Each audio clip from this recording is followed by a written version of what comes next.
Hello, Covenant family. I'm with you today to try to answer the question, why fill out a commitment card, sometimes known as a pledge card? You will have the opportunity to do so if you're on our webpage. There's a form that you can click on that is right beside this video, and some of you will have received one or will be receiving a card in the mail. There'll be many opportunities to fill one out. So why would you do that? Short answer is, it helps Covenant United Methodist Church be faithful with the resources that God has given us.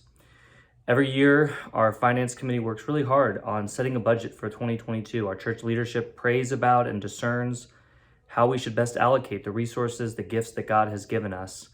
And it's really helpful, especially to our finance team, who tries to do an analysis of what we can expect, what we believe will come in through the many members of this Covenant Church family in the coming year.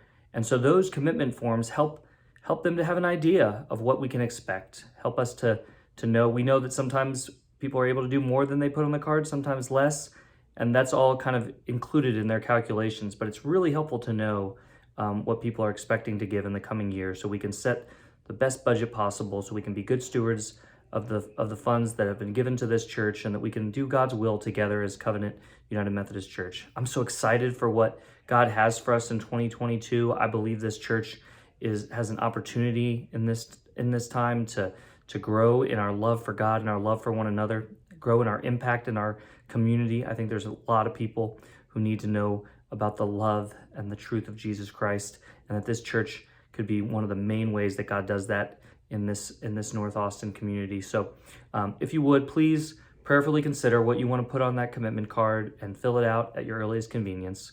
We love you and we thank you for being God's church together.